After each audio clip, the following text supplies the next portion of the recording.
Bidadi township ವಿರುದ್ಧದ ಹೋರಾಟದಲ್ಲಿ ಭಾಗವಹಿಸಲು ತೆರಳುತ್ತಿದ್ದ ಕೊಡಗಿನ ರೈತರನ್ನು ಜಿಲ್ಲೆಯ ಗಡಿಭಾಗದಲ್ಲೇ ಪೊಲೀಸರು ತಡೆದಿದ್ದಾರೆ. ತಿತಿಮತಿಯಲ್ಲಿ ನಡೆದ ಈ ಬೆಳವಣಿಗೆ ಉದ್ವಿಗ್ನ ವಾತಾವರಣಕ್ಕೆ ಕಾರಣವಾಗಿದ್ದು, ರೈತರು ರಸ್ತೆಯಲ್ಲೇ ಕುಳಿತು ಪ್ರತಿಭಟನೆ ನಡೆಸಿದರು. ಫಲವತ್ತಾದ ಕೃಷಿ ಭೂಮಿಯನ್ನು ನಾಶ ಮಾಡುವ ಬಿಡದಿ ಟೌನ್ಶಿಪ್ ಯೋಜನೆಯನ್ನು ಕೈಬಿಡಬೇಕು ಹಾಗೂ ರೈತರ ಭೂಮಿಯನ್ನು ಬಲವಂತವಾಗಿ ಸ್ವಾಧೀನಪಡಿಸಿಕೊಳ್ಳುವುದನ್ನು ಸರ್ಕಾರ ತಕ್ಷಣ ನಿಲ್ಲಿಸಬೇಕೆಂದು ಆಗ್ರಹಿಸಿ ನಡೆಯುತ್ತಿರುವ ರೈತರ ಹೋರಾಟಕ್ಕೆ ಬೆಂಬಲ ಸೂಚಿಸಲು ಕೊಡಗು ಜಿಲ್ಲೆಯ ರೈತರು ಹಾಗೂ ರೈತ ಮುಖಂಡರು ಬಿಡದಿಗೆ ತೆರಳುತ್ತಿದ್ದರು. ಆದರೆ ಸೋಮವಾರಪೇಟೆ ಮತ್ತು ತಿತಿಮತಿಯಲ್ಲಿ ರೈತರಿಗೆ ಪೊಲೀಸರು ತಡೆಯೊಡ್ಡಿರುವುದು ತೀವ್ರ ಆಕ್ರೋಶಕ್ಕೆ ಕಾರಣವಾಯಿತು. ಸರ್ಕಾರದ ಕ್ರಮವನ್ನು ಖಂಡಿಸಿದ ರೈತರು ಪ್ರಜಾಪ್ರಭುತ್ವದಲ್ಲಿ ಶಾಂತಿಯುತವಾಗಿ ಹೋರಾಟಕ್ಕೆ ಬೆಂಬಲ ನೀಡುವ ಹಕ್ಕನ್ನೇ ಕಸಿದುಕೊಳ್ಳಲಾಗ್ತಿದೆ ಎಂದು ಆರೋಪಿಸಿದರು. ರೈತರು ತಿತಿಮತಿ ಗೋಣಿಕೊಪ್ಪ ಮುಖ್ಯ ರಸ್ತೆಯಲ್ಲೇ ಕುಳಿತು ಪ್ರತಿಭಟನೆ ನಡೆಸಿದರು.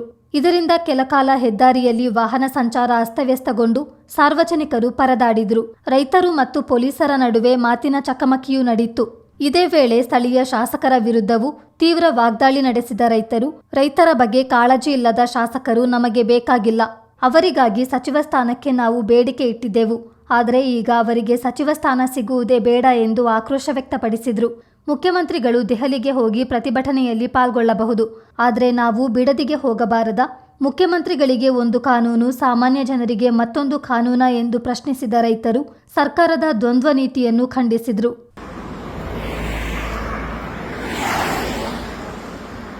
ಕರ್ನಾಟಕ ರಾಜ್ಯ ರೈತ ಸಂಘಕ್ಕೆ ಕರ್ನಾಟಕ ರಾಜ್ಯ ರೈತ ಸಂಘಕ್ಕೆ ಜಯವಾಗಲಿ. ಅನಾವಶ್ಯಕವಾಗಿ ರೈತರ ಹೋರಾಟವನ್ನು ಹತ್ತಿಕ್ಕಿರುವ ಸರ್ಕಾರಕ್ಕೆ, ನ್ಯಾಯಪರ ಹೋರಾಟಕ್ಕೆ ಬೆಂಬಲ ಕೊಡದಂತ ಸರ್ಕಾರಕ್ಕೆ, ರೈತರ ಹೋರಾಟಕ್ಕೆ ವಿರೋಧಿ ಸರ್ಕಾರಕ್ಕೆ ಕರ್ನಾಟಕ ರಾಜ್ಯ ರೈತ ಸಂಘಕ್ಕೆ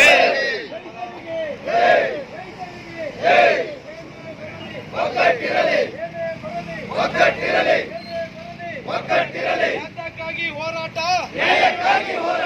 ಯಾತಕ್ಕಾಗಿ ಹೋರಾಟ? ಯಾತಕ್ಕಾಗಿ ಹೋರಾಟ? ಭಾರತ್ ಮಾತಾ ಕಿ ಜೈ. ಉಳಿಸುವುದು ರೈತ ಸಂಘದ ಧರ್ಮ, ಸತ್ಯ ಹಾಗೂ ಮುಂದೇನೂ ಸಹ ಇದಕ್ಕೆ ನಾವು ಬದ್ಧರಾಗಿದ್ದೇವೆ. ಇದನ್ನ ಒಂದು ಏನು ವಿಚಾರ ಇದೆ ಅಲ್ಲಿ, ಈ ವಿಚಾರದ ಬಗ್ಗೆ ನಾವು ಕೇಳಕ್ಕೆ ಹೋಗುವಾಗ ನಮಗೆ ಕೊಡಗು ಪೊಲೀಸ್ ಇಲಾಖೆಯಿಂದ ತಿತಿಮತಿಯಲ್ಲಿ ಗಂಟ ಬಂದಿದ್ದೀವಿ, ಇಲ್ಲೇ ನಮಗೆ ರಸ್ತೆ ರೋಕವನ್ನು ಮಾಡಿದ್ದಾರೆ. ನಮ್ಮ ಶಾಂತಿಯುತವಾದ ಹೋರಾಟಕ್ಕೆ ನಾವೇನು ಎಲ್ಲೂ ಕಾನೂನು ಉಲ್ಲಂಘನೆ ಆಗಿಲ್ಲ, ಆದರೂ ನಾವು ಹೋಗಲಿಕ್ಕೆ ಪೊಲೀಸ್ ಇಲಾಖೆ ಇಲ್ಲಿ ನಮ್ಮನ್ನು ತಡೆದಾಕಿದ್ದಾರೆ. ಇದು ನಿಜವಾಗಲೂ ಇದು ನ್ಯಾಯಯುತದಲ್ಲ, ಸಂವಿಧಾನಾತ್ಮಕ, ಸಂವಿಧಾನದ ವಿರುದ್ಧ ಆಗಿದೆ. ಎಂದಿಗೂ ರೈತ ಹೋರಾಟವನ್ನು ಹತ್ತಿಕ್ಕುವ ಕೆಲಸ ಯಾವುದೇ ಪೊಲೀಸ್ ಇಲಾಖೆಯಿಂದ ಇಲ್ಲಿವರೆಗೂ ಸಕ್ಸಸ್ ಆಗಲಿ. ನಾವು ಮಾಡ್ತಾ ಇರೋದು ಸತ್ಯದ ಧರ್ಮ ಹಾಗೂ ನ್ಯಾಯಯುತವಾದ ಶಾಂತಿ ಪ್ರತಿಭಟನೆ ಅಷ್ಟೇ. ಇದು ಅಲ್ಲಿ ಹೋಗಿ ನಾವೇನು ಕಲ್ಲೆಸೆಯಲ್ಲ, ಅಲ್ಲಿ ಹೋಗಿ ನಾವೇನು ಸರ್ಕಾರಕ್ಕೆ ಏನು ಲಾಸ್ ಮಾಡಲ್ಲ, ಇಲ್ಲ ಪೊಲೀಸ್ ಅವ್ರನ್ನ ಮೇಲೆ ಕಲ್ಲೆಸೆಯಲ್ಲ, ಇಲ್ಲ ಅವ್ರಿಗೆ ಗಾಡಿನ ಏನಾದರೂ ನಾವು ಮಾಡೋಕ್ಕೆ ಹೋದರೆ ಇಲ್ಲ, ಕಾನೂನು ಉಲ್ಲಂಘನೆ ಆದರೆ ನಿಜ ಓಕೆ ನೀವು ಮಾಡಲಿ. ಆದರೆ ನಾವು ಇಷ್ಟೆಲ್ಲ ಖರ್ಚು ಮಾಡಿ ಬಸ್ಸಿಗೆ 30,000 ರೂಪಾಯಿ ದುಡ್ಡು ಕೊಟ್ಟಿದ್ದೀವಿ.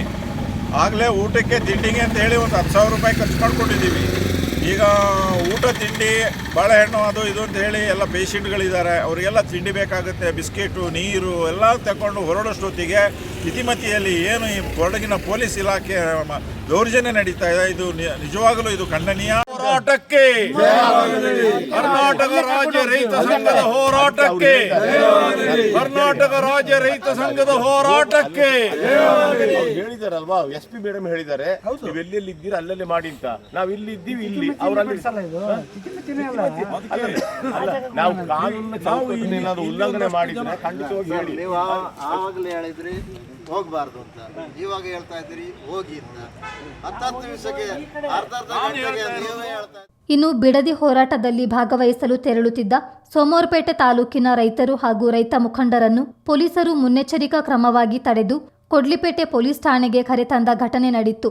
ರೈತ ಮುಖಂಡರಾದ ಶಿವಲಿಂಗಯ್ಯ, ಭಗವಾನ್, ಪ್ರಸನ್ನ, ನಾಗೇಶ್ ಸೇರಿದಂತೆ ಹಲವು ರೈತರನ್ನು ಪೊಲೀಸ್ ಠಾಣೆಗೆ ಕರೆತರಲಾಯಿತು.